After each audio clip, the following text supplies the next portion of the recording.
tous, Mireille Wimbert, je suis rédactrice en chef adjointe au magazine Capital. Je vous propose de vous installer, on va commencer immédiatement.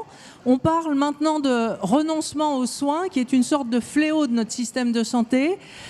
Pour en parler, nous avons deux acteurs importants du système de soins que je vais vous présenter immédiatement. Tout à droite, à ma droite, Bruno Angle, qui est directeur général d'AG2R La Mondiale. Monsieur Angle, vous êtes polytechnicien, ingénieur des ponts et chaussées. Vous avez commencé votre carrière dans le BTP. Vous avez fait un petit détour en cabinet ministériel comme conseiller technique à l'équipement et au transport. Depuis, vous avez occupé les plus hautes fonctions chez McKinsey, Vinci Énergie et au Crédit Suisse. Vous êtes aujourd'hui directeur d'AG2R La Mondiale depuis mai 2022. AG2R La Mondiale, c'est quoi? C'est un groupe assez protéiforme. Vous faites de la protection sociale et patrimoniale. Donc vos activités, c'est la retraite complémentaire avec 2 caisses de retraite Agirc-Arrco, de la prévoyance et de la santé avec des institutions de prévoyance et des mutuelles, de l'épargne retraite et patrimoniale avec un assureur vie qui s'appelle La Mondiale, et puis aussi les métiers du grand âge avec les résidences-services seniors Domitis.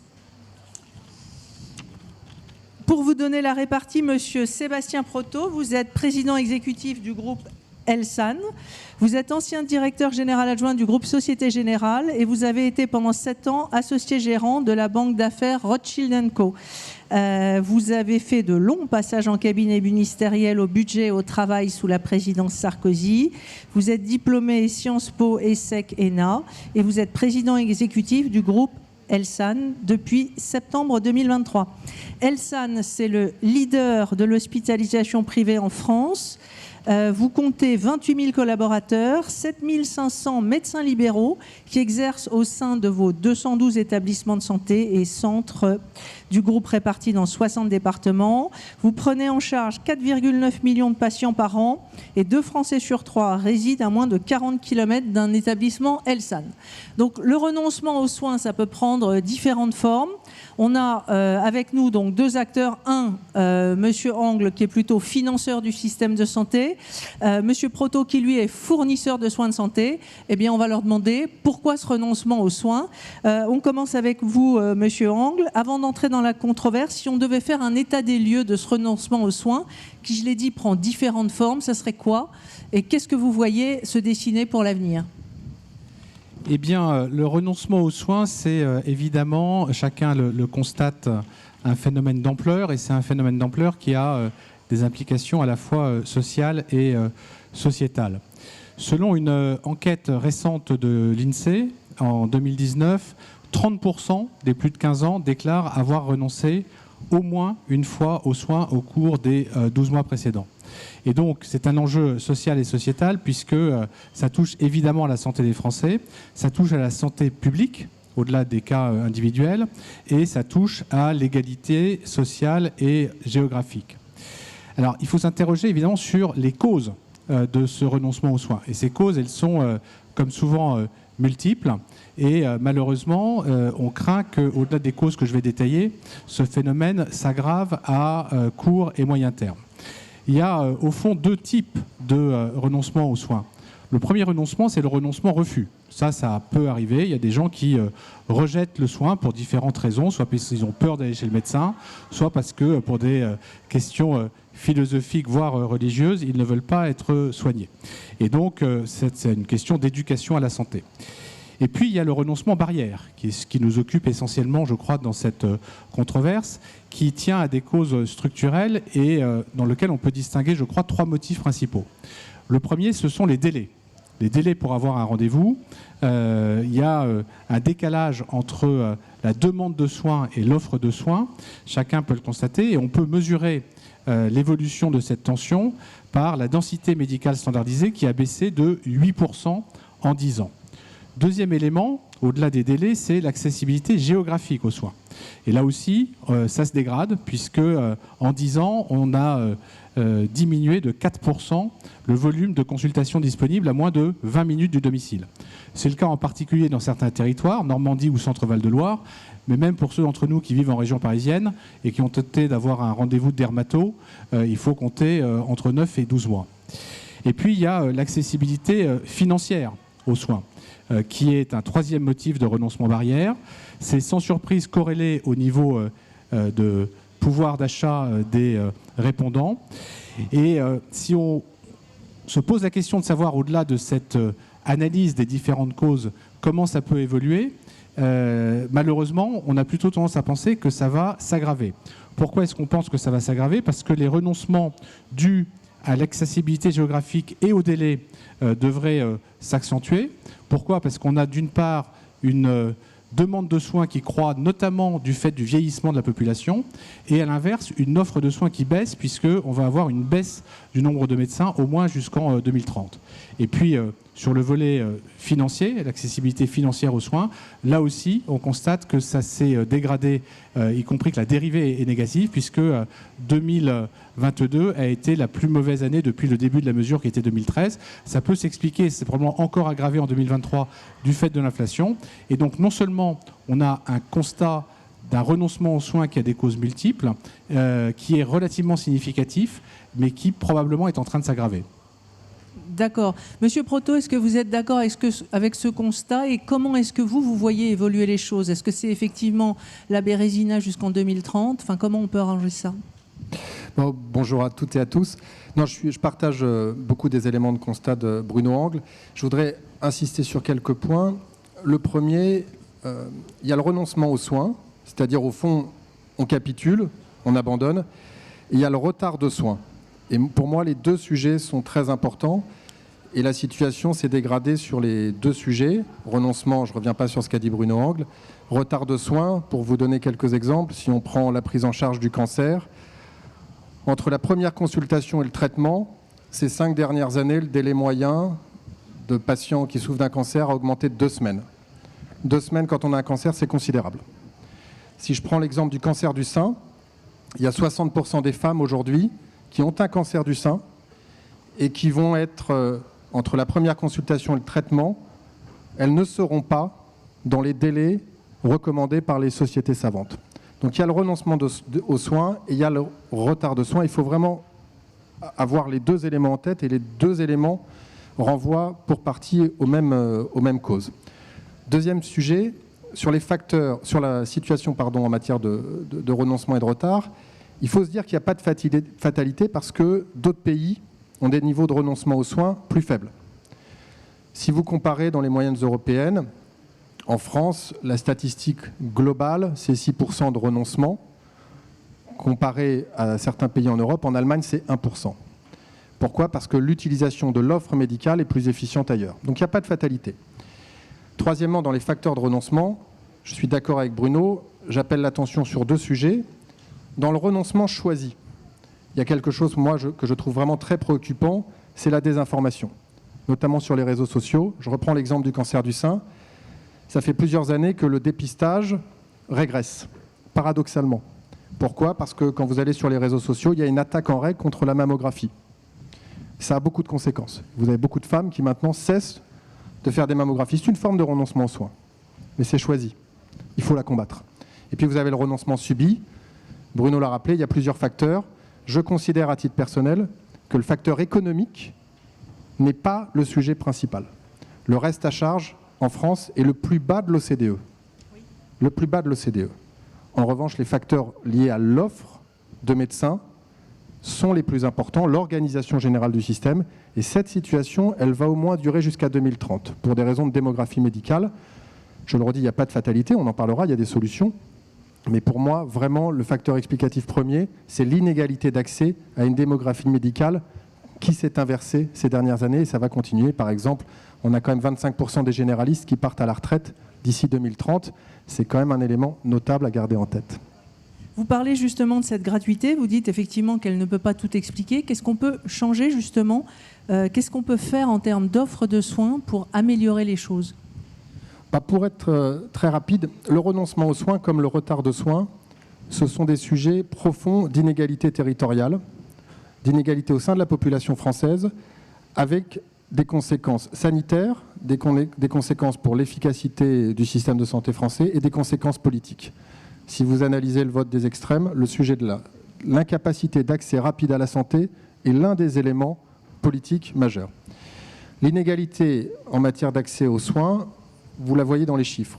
Bruno a rappelé les délais de consultation, mais dans certains départements, c'est bien plus grave qu'ailleurs. Et ce qui est intéressant, c'est de voir que tous les départements dans lesquels la démographie médicale s'est améliorée ces dernières années, c'était des départements dans lesquels cette démographie était déjà favorable. Tous les départements dans lesquels ça s'est dégradé sont des départements dans lesquels la démographie médicale était déjà défavorable. Vous avez des départements dans lesquels, je prends un exemple en Ariège, si vous voulez faire une consultation de cardiologie dans un hôpital en Ariège, c'est impossible. Il n'y a pas de cardiologue. Et vous avez des délais de consultation qui peuvent atteindre vraiment un nombre de mois considérable. Alors qu'est-ce qu'on fait ? De toute façon, cette situation va durer parce que la grande erreur, elle a été commise dans les années 90 avec le numerus clausus, et 30 ans plus tard, on la paye encore. Mais je disais qu'il y avait deux solutions, et j'en vois au moins deux. D'abord, pour ce qui est la médecine de ville. Il y a un certain nombre de choses qu'il faut absolument encourager, développer. D'abord, le temps médical est un temps précieux, rare, puisque c'est un contexte de pénurie. Donc il faut accélérer les partages de tâches entre les médecins, les infirmières, qui n'ont pas du tout la même démographie que les médecins dans les années qui viennent, les pharmaciens. On a fait des progrès, on va beaucoup moins loin que dans d'autres pays. Ça doit être un sujet de débat et de décision. Deuxièmement, on doit développer les centres de santé, les maisons de santé. Ça sert à quoi un centre de santé ? Ça sert à rassembler des médecins généralistes et spécialistes dans un même endroit et à prendre plus de patients à l'heure qu'en ayant des médecins chacun dans leur cabinet. Il n'y a que 20% de la population couverte par des centres de santé. Pourquoi ? Parce que la régulation n'encourage pas le développement de ces centres. C'est un sujet de régulation. La régulation, c'est quoi ? La régulation, c'est la définition par les pouvoirs publics d'un modèle économique qui rende ces centres viables. Troisième point, il faut encourager la coopération entre le public et le privé en matière hospitalière. C'est trop souvent vécu, l'hospitalisation privée et l'hospitalisation publique, comme un sujet d'opposition et de conflit, alors que ça doit être considéré, régulé, avec un objectif de complémentarité. Je vous donne un exemple très simple. On a un établissement dans une ville pas très loin d'ici, dans lequel on a des cardiologues. Nous, groupe privé. L'hôpital public est à côté, ils n'ont plus de cardiologue. Mais les autorisations données par l'ARS, elles sont dans l'hôpital public. Les autorisations que nous avons, nous, dans notre groupe, sont très limitées. Moralité. Ce sont des autorisations pour quoi faire ? Pour faire des actes en cardiologie. Moralité. Nous avons les praticiens, on n'a pas toutes les autorisations. L'hôpital public a toutes les autorisations, mais n'a plus de praticiens. Les patients sont envoyés dans une métropole. Et le délai d'attente, par exemple, pour faire une action sur la valve aortique, une intervention semi-invasive en matière cardiologique, le délai d'attente des patients de cette ville, c'est 6 mois. S'il y avait une coopération, on réduirait le problème drastiquement. Encourager les coopérations est un impératif. Ces coopérations, que tout le monde le garde en tête, elles sont extrêmement difficiles à mettre en place parce que le système aujourd'hui n'est pas régulé pour les encourager et les faciliter. Et je pense que c'est l'un des éléments de réponse au problème. Mais pour le public, justement, ça paraît incroyable ce que vous évoquez là en cardiologie. On se dit, mais comment c'est possible ? L'ARS, comment se fait-il qu'il n'y ait pas une réflexion au niveau local qui permette justement de réguler correctement ces soins ? Écoutez, elle viendra, j'espère, de plus en plus à partir du moment où le contexte médical, comme Bruno l'a rappelé, ne va pas se régler par magie. La démographie médicale va continuer à baisser, au moins jusqu'en 2030. L'impératif à agir est donc à développer des formes de coopération et à revoir les lignes de partage, comme je le disais pour la médecine de ville, à penser différemment le système. C'est une obligation. Sinon, comme l'a très bien dit Bruno, le renoncement aux soins et le retard de soins, j'insiste beaucoup là-dessus, sur le retard de soins, ils ne vont pas se réduire par magie, ils s'accentueront. Donc, effectivement, le privé peut faire quelque chose avec le public. En matière de financement du système de santé, donc ça, c'est votre boulot à vous, Monsieur Angle. Qu'est-ce qu'on constate ? Moi, j'entends depuis des années les assureurs qui disent, mais au pouvoir public, laissez-nous une petite place à la table, on peut apporter quelque chose, on peut aider. Je n'ai pas le sentiment que vous soyez entendu. Moi, j'ai suivi le secteur de l'assurance il y a longtemps aux Échos. C'était déjà ce qu'on disait. Ça n'a pas changé en 20 ans. Qu'est-ce qu'on peut faire aujourd'hui ? Est-ce que vous pouvez vraiment... Comment vous pouvez prendre la place que vous voudriez prendre et à quoi ça sert que vous preniez cette place ? Les assureurs complémentaires, donc. Alors d'abord, si on a un reste à charge qui est particulièrement faible en France, comme l'a dit Sébastien Proto, c'est bien parce qu'il y a des organismes complémentaires. Et donc, les organismes complémentaires, ils jouent un rôle important pour réduire l'aspect renoncement aux soins pour des raisons financières et, par la magie de la mutualisation, permettre à ceux qui sont dotés d'une assurance complémentaire d'avoir un reste à charge qui ne les dissuade pas de recourir aux soins pour des raisons financières.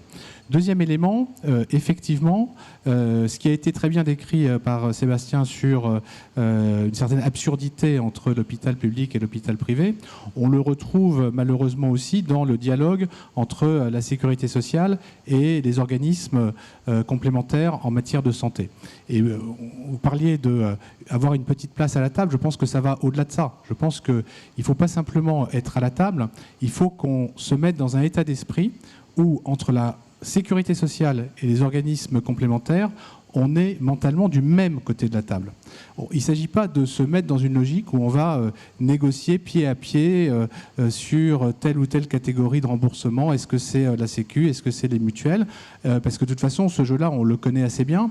C'est un jeu qui se joue dans un seul sens, c'est qu'on transfère toujours davantage de remboursement vers les complémentaires santé, ce qui pose au bout d'un moment un problème, parce que les complémentaires santé, elles ont une vraie différence avec la sécurité sociale, c'est qu'elles n'ont pas la CADES pour verser année après année des déficits. Elles ont... Oui, donc vous, en fait, vous devez être à l'équilibre. Nous, on doit être à l'équilibre. Et donc même comme c'est le cas pour AG2R Mondial, quand on est paritaire et mutualiste et que donc on n'a pas d'actionnaire à rémunérer, même dans ce cas-là, si on veut être en situation d'être encore là dans 5 ans, 10 ans, 20 ans, 50 ans pour apporter nos services et nos savoir-faire, il faut qu'on soit à l'équilibre. Et si on nous transfère toujours davantage de remboursement, on n'a pas d'autre solution que d'augmenter les cotisations. Ce qui, au bout d'un moment, peut poser un problème de capacité à souscrire des assurances complémentaires. Et donc ça, c'est un vrai sujet.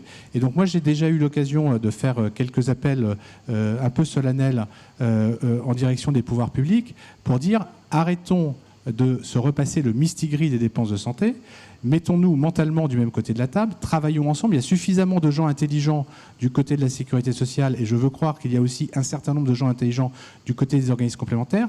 Travaillons ensemble, notamment sur des questions de prévention, notamment sur des questions de lutte contre la fraude pour assurer la pérennité du financement. Malheureusement, force est de constater que cet appel jusqu'à présent n'a pas été entendu. Je pense que la rotation trop rapide des ministres de la Santé n'aide pas non plus. Depuis 2022, on a eu 3 ministres de la Santé. On a eu M. Braun, qui avait mis en place quelque chose de tout à fait pertinent qui s'appelle le CEDOC, qui est un comité de dialogue avec les organismes complémentaires, sauf qu'il l'a réuni finalement assez peu, que son successeur, qui était Aurélien Rousseau, l'a réuni une fois, et ça ne s'est pas très bien passé, ça a été relaté dans la presse, et que Frédéric Valtou est resté trop peu longtemps pour avoir le temps de le réunir même une seule fois. Et donc, c'est pas parce qu'on n'a pas réussi jusqu'à présent qu'il faut désespérer. Moi, je suis un indécrottable optimiste. On aura, j'espère, rapidement un nouveau ministre de la Santé, et donc on essaiera de le convaincre de rentrer dans cette logique qui me paraît être la seule logique à la hauteur des enjeux. Monsieur Proto, vous parliez de temps médical tout à l'heure. Effectivement, on a un problème de démographie médicale, donc il faut libérer les médecins. Enfin, il faut que le temps médical soit du vrai temps médical.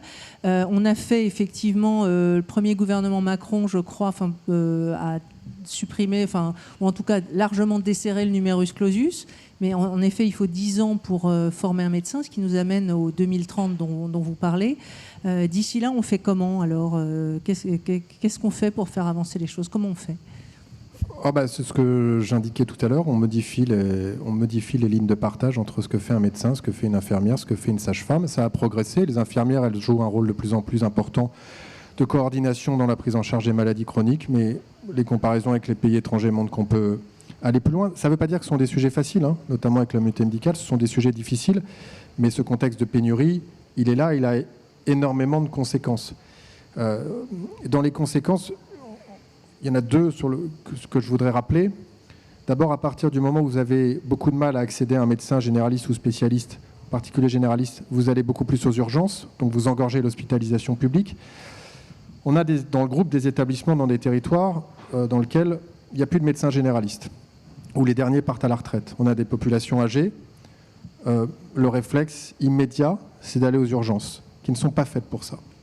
Le deuxième inconvénient à ce contexte de pénurie médicale, c'est que ça retarde considérablement le basculement dans un système plus préventif. Quand vous avez du mal à voir votre médecin, comment voulez-vous rentrer dans des parcours de prévention. C'est impossible. Donc là, il y a deux conséquences. Pareil, il faut s'adapter. La première conséquence, c'est que le système dans son ensemble passe à côté d'opportunités. Il y avait encore le cabinet Arteres il n'y a pas longtemps qui montrait que si on avait sur 10 indicateurs clés de prévention la même performance que les meilleurs pays de l'OCDE, on gagnerait 2 ans d'espérance de vie sans maladie chronique et le système d'assurance maladie économiserait, pour le plus grand bonheur de Bruno, 17 milliards d'euros. Mais vous ne pouvez pas le faire avec ce contexte de démographie aussi facilement. Deuxième élément, à partir du moment où il y a ce contexte de démographie médicale, il faut développer l'entreprise comme lieu de prévention. On passe beaucoup de temps en entreprise. La technologie, le digital, l'utilisation des données permet vraiment de faire du lieu de travail un lieu de prévention. Il faut utiliser cela. Ça permet de favoriser le diagnostic, le dépistage, la vaccination et de contourner en partie la démographie médicale. Ça fait partie du champ des solutions. Vous le savez tous les deux, dans notre système de santé, on a chaque année le PLFSS, donc le projet de budget de la Sécu, et ça rebat les cartes finalement chaque année. Est-ce qu'il ne faudrait pas, vous parliez du cancer tout à l'heure, mais j'allais dire c'est presque ce qui fonctionne presque le mieux en France depuis le plan Chirac, puisque ça, ce sont des choses qui ne se décident pas d'année en année, mais à plus long terme. Est-ce que vous ne pensez pas qu'il faudrait des lois pluriannuelles finalement, en santé comme en finances publiques, pour finalement asseoir quelque chose de plus pérenne ? L'un et l'autre. Je vous pose cette question à tous les deux, de toute façon. Je pense qu'on sera d'accord sur la réponse, mais je vais très vite. Il y a un paradoxe français. La santé, c'est un secteur du temps long. Pour investir, il faut avoir de la visibilité. Pour avoir de la visibilité, il faut de la régulation qui se pense à moyen terme. Et je le redis, les grandes erreurs dans le domaine de la santé, elles ont été faites parce qu'elles se sont polarisées sur le court terme. C'est l'exemple du numerus clausus au milieu des années 90. Il y a une loi de programmation pluriannuelle pour le secteur de la défense. Et ça fait l'objet d'un consensus politique extraordinairement large en France. Mais il n'y a pas de loi de programmation pluriannuelle pour la santé. Ça me semble une aberration. Deuxième exemple, quand vous voulez faire des investissements dans la durée en matière de santé au bénéfice des patients, il faut comprendre comment vont être traités des mécanismes économiques. Par exemple, l'inflation qui déstabilise considérablement les établissements hospitaliers, publics comme privés. Il faut se dire qu'en France, les concessions d'autoroutes, dans leurs négociations avec l'État, ont des mécanismes de prise en compte de l'inflation. Les établissements hospitaliers qui gèrent la santé des Français n'en ont pas.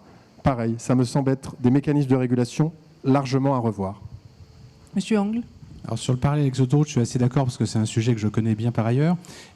Sur la loi pluriannuelle, oui, je suis d'accord aussi. Je pense qu'il y a un paradoxe en fait d'avoir une loi de programmation militaire sur 5 ans et un débat annuel qui d'ailleurs ne prête pas beaucoup à conséquence puisqu'on vote l'ONDAM mais que la dépense réelle de santé dérive chaque année par rapport à ce qui a été voté. Donc on peut se poser la question de la pertinence. Par rapport à ce que vous avez dit, je pense qu'il y a un autre aspect qui mérite d'être souligné, c'est qu'effectivement, on est dans les plus performants, si ce n'est les plus performants en matière de traitement des cancers. En revanche, on n'est pas du tout dans les meilleurs en matière de prévention. Et donc ça, c'est le genre de rééquilibrage qui est probablement plus facile à adresser dans le cadre d'une programmation pluriannuelle que dans le cadre contraint du PLFSS. Donc j'entends ce que vous dites tous les deux, vous parlez de prévention comme un élément important. Est-ce qu'on peut parler aussi de technologie ? Est-ce que ça peut nous aider à surmonter ce problème démographique pour quelque temps ? Écoutez, oui, mais la technologie, elle ne va pas nous sauver. Elle peut nous aider. Mais il y a une condition pour ça, c'est que la régulation suive le temps de la technologie. Je vais prendre un exemple très simple. Vous faites une chimiothérapie aujourd'hui. Il y a des mécanismes de télésurveillance qui vous permettent, entre 2 séances de chimiothérapie, d'être à votre domicile, mais de faire l'objet d'un suivi par des appareils de télésurveillance qui vont suivre toutes vos constantes et qui vont aider l'équipe médicale sans qu'elle ait à se déplacer. C'est évidemment un enjeu majeur dans les territoires pour les patients qui sont isolés. Ces solutions de télésurveillance, elles existent depuis plusieurs années maintenant. Le cadre de régulation, il a été défini il y a moins de 12 mois et encore, il n'est pas totalement terminé. Donc il faut faire attention. Il faut faire attention à ce que l'innovation ne galope pas avec une régulation qui fait du statu quo. Et quand elle fait du statu quo, généralement, au bout de quelques années, l'innovation elle-même fait du statu quo. Donc l'innovation, c'est un potentiel considérable. si et seulement si la régulation en suit à peu près le rythme. Ce n'est pas encore tout à fait le cas. J'ai envie de vous répondre de façon un peu différente, mais in fine convergente. Je pense qu'il ne faut pas tout miser sur la technologie. Vous connaissez la phrase « science sans conscience ». Et au fond, moi je pense que, bien sûr, la technologie c'est important, mais il faut aussi appeler à la responsabilité. Et quand je dis la responsabilité, c'est la responsabilité de tous les acteurs. On est devant des enjeux qui sont tellement importants à la fois par leur magnitude et par leur degré d'importance pour les Français, qu'on n'arrivera à apporter des réponses que si l'ensemble des parties prenantes se mobilisent. Que ce soit l'État, que ce soit la sécurité sociale en tant que telle, que ce soit les complémentaires santé, mais que ce soit les médecins et l'ensemble des acteurs du système de santé, que ce soit les patients. Quand je dis les patients, tout ce qui est bobologie ou nomadisme médical, ça contribue à accroître cette tension sur l'accès aux soins. Et donc les patients ont une responsabilité. Et puis les médecins, je pense qu'ils ont aussi une responsabilité. Moi, mon médecin à l'île de Ré, et je ne lui en veux pas, chacun vit sa vie, mais il a 35 ans et il consulte 6 demi-journées par semaine. Et il a été formé par des gens qui, quand ils ont calculé le numerus clausus, ont sans doute fait l'hypothèse qu'il allait travailler 10 demi-journées par semaine. Et donc cette tension, voilà. Donc on est collectivement face à un problème d'une très très grande ampleur, et si on veut le résoudre, il faut encore une fois qu'il y ait, au-delà des technologies, au-delà des projets de loi de finances, etc., une responsabilité de tous les acteurs, et à mon avis, seule cette responsabilisation de tous les acteurs peut nous permettre de surmonter ce problème. Merci Monsieur Angle, c'était un excellent mot de la fin. Merci à vous deux, c'était très intéressant.